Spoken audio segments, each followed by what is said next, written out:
सभी को मात्र नर्मदे हर, जय हिंद जय भारत। चलिए, हम लोग पढ़ रहे थे linear equation in two variable.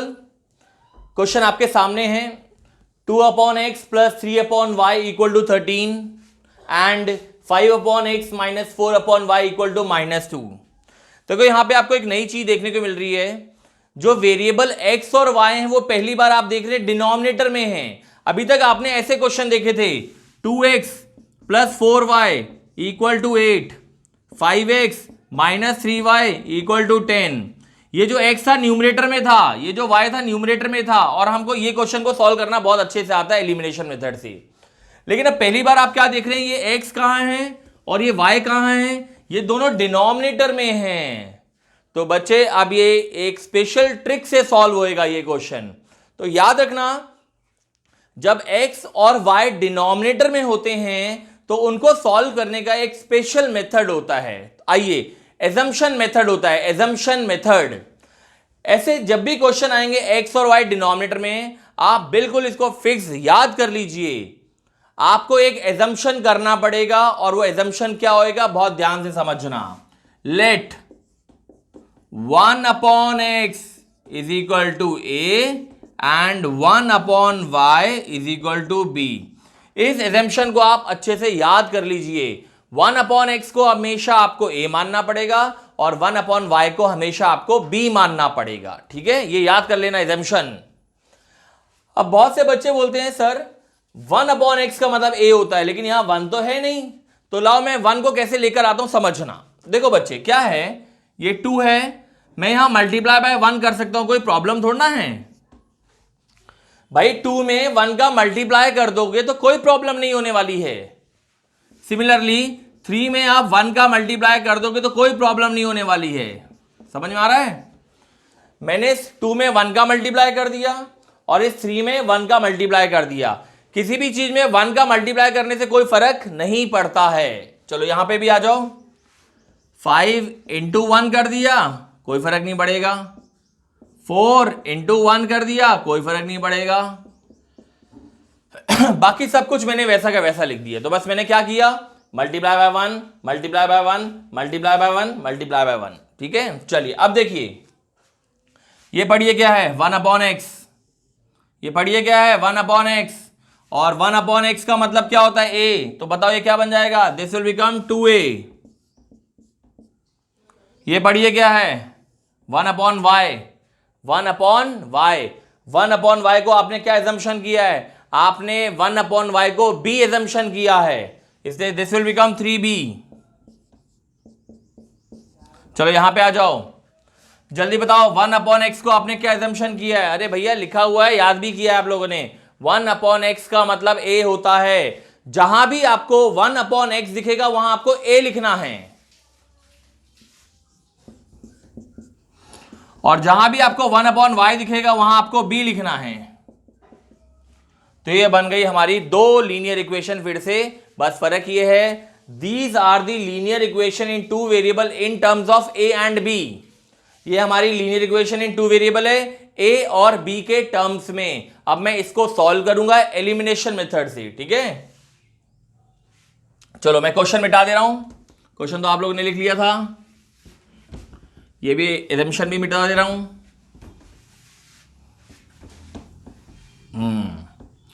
अब देखिए मैं इसको कैसे सॉल्व करूंगा, वो बहुत जरूरी है समझना आपको।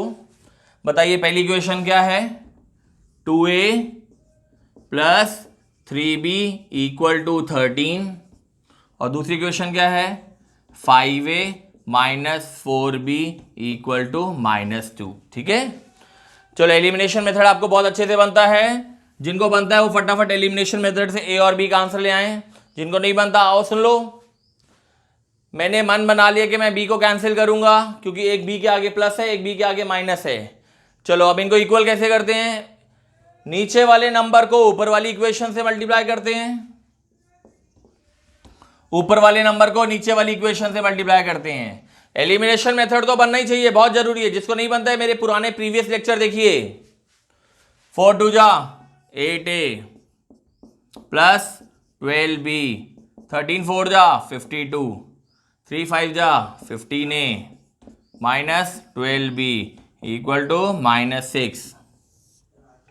12b से 12b कैंसिल, 15 प्लस 8 कितना होता है 23a, 52 में से 6 माइनस होगा, क्या बचेगा भाई 46, a इक्वल टू 46/23, फिर ये कैंसिल हो जाएगा। तो ये भूलना नहीं है कि आपके a का आंसर 2 आ चुका है, a का आंसर 2 आ चुका है, देख लो अच्छे से। चलो अब ये वाली इक्वेशन लिख लेते हैं, ये वाली इक्वेशन लिख लेते हैं फटाफट।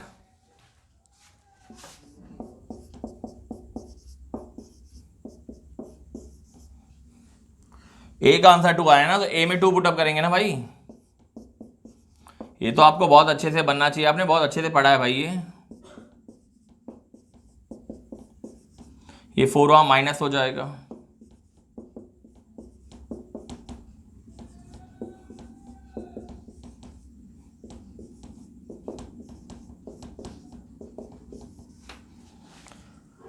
नाइन अपॉन 3 कैंसिल होएगा, तो b का आंसर 3 आ जाएगा। ये तो आपको सॉल्विंग करना बहुत अच्छे से आना चाहिए। तो देखिए आपने इस इक्वेशन को एलिमिनेशन मेथड से सॉल्व किया, तो a का आंसर 2 आ गया और b का आंसर 3 आ गया। इसको यहां कहीं आप लिख लेंगे कि हमारे a का आंसर 2 आया है और b का आंसर 3 आया। बड़ी इंपॉर्टेंट चीज आ चुकी है, a और b। ठीक, चलो अब सुनना, हमारा क्वेश्चन तो x और y के टर्म्स में था, तो हमारा आंसर भी x और y के टर्म्स में आना चाहिए भाई। जो हमारा ओरिजिनल क्वेश्चन था वो x और y के टर्म्स में था, तो your answer should also come in terms of x and y। ठीक है, ये तो a और b का आंसर आया है, ये तो a और b का आंसर आया है, हमें तो x और y का आंसर निकालने को बोला था। चलिए ठीक है, कोई बात नहीं। अब आप क्या करिए, अपने एजम्पशन में आइए। आपने एजम्पशन किया था, याद है आपने क्या एजम्पशन किया था? आपने एजम्पशन किया था late 1/x equal to a, याद आया? ठीक, चलिए a का आंसर क्या आया है? a का आंसर 2 आया है, इसलिए मैं a में 2 लिख दूंगा। ठीक, 2 के नीचे क्या है? 2 के नीचे क्या है? 1। ठीक है, जब कुछ नहीं होता तो 1 होता है। अब हम कर देंगे reciprocal on both the side, reciprocal on, taking reciprocal on both the side, taking reciprocal on both the sides. चलो 1/x को उल्टा कर दो तो क्या हो जाएगा? x/1। और ये 2/1 को रिवर्स कर दो, रेसिप्रोकल कर दो तो 1/2। लो आ गया आपके x का आंसर 1/2। ठीक, चलो आप लोगों ने 1/y को क्या माना था? b माना था, और b का आंसर क्या आया? 3 के नीचे क्या है? 1।